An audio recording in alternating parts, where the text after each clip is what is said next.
नमस्कार बच्चों, स्वागत है आपका।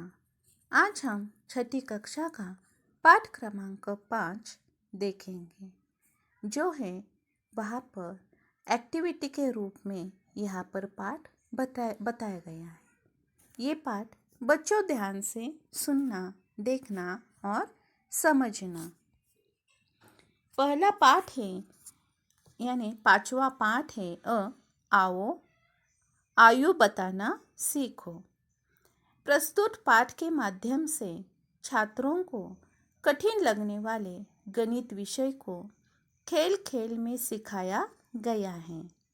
छात्रों को धन, ऋण, योग की जानकारी खेल के माध्यम से देकर गणित विषय के प्रति छात्रों की रुचि पैदा करने का प्रयास किया गया है। पहेलियों के माध्यम से छात्रों की तर्क शक्ति विकसित करना पाठ का मुख्य उद्देश्य है। तो देखो उदाहरण, अपने मित्र को उसकी वर्तमान आयु में अगले वर्ष की आयु जोड़ने के लिए कहें। उसे इस योगफल को 5 से गुणा करने के लिए कहें। प्राप्त गुणफल में उसे अपने वर्ष का इकाई अंक जोड़ने के लिए कहें। प्राप्त योगफल में से 5 को घटा देना है, यानी माइनस करना है। पांचवा, घटाने के बाद जो संख्या प्राप्त होगी उसकी बाईं ओर के 2 अंक तुम्हारे मित्र की आयु है। इस सूत्र को उदाहरण से समझाते हैं। उदाहरण देखिए, मान लो तुम्हारे मित्र की आयु कितनी है, तो 10 साल है, यानी वर्ष है, और जन्म साल है, यानी वर्ष है 2004 है।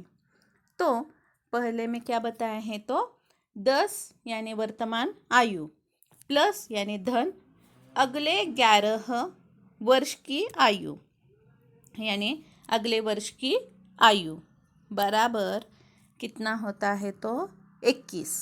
दूसरा है 21 में गुना 5 करना है, तो कितना आएगा, तो 105।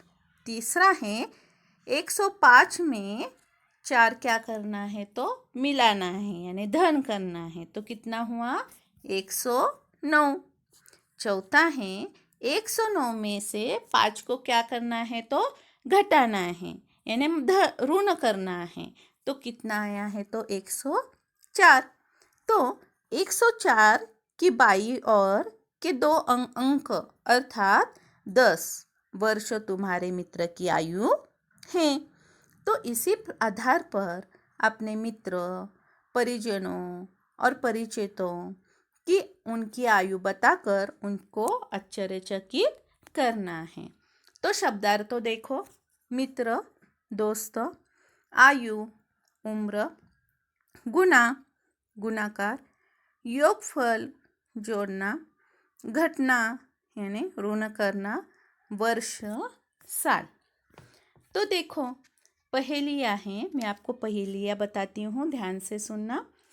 सारी रात रात में जागूं, अंधकार को मैं दूर भगाऊं, जितना रोऊं उतना खोऊं, बताओ मैं कौन हूँ।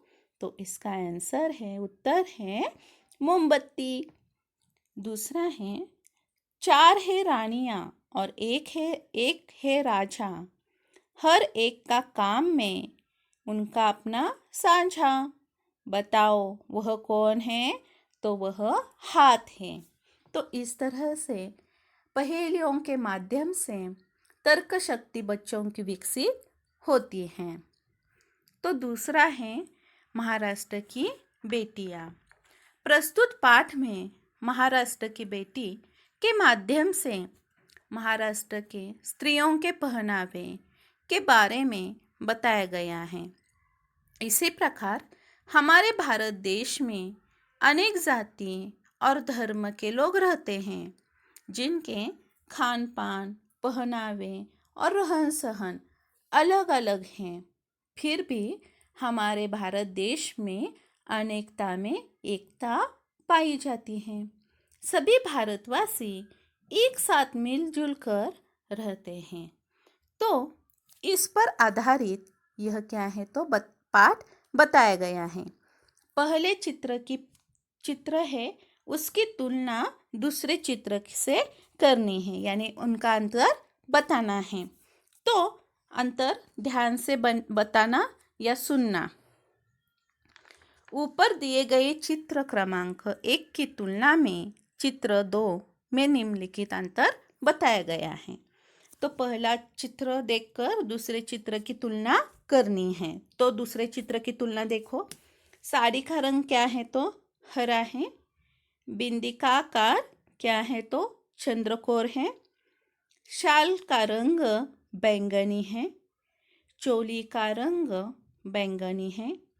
साड़ी के किनारे पर चित्रों की संख्या 10 है। माथे पर लटक रही बिंदी अलग आकार एवं अलग रंग नक्शी की है। गाल पर तिल है। साड़ी के पल्लू पर चित्रों की संख्या अधिक है। साड़ी के सामने 6 तारे हैं। मांग का टीका या बिंदी बड़ी है। इस तरह से यहाँ पर पहले चित्र में से दूसरे चित्र का क्या किया है तो अंतर बताया गया है। तो सबके समझ में आ गया है ना? Thank you.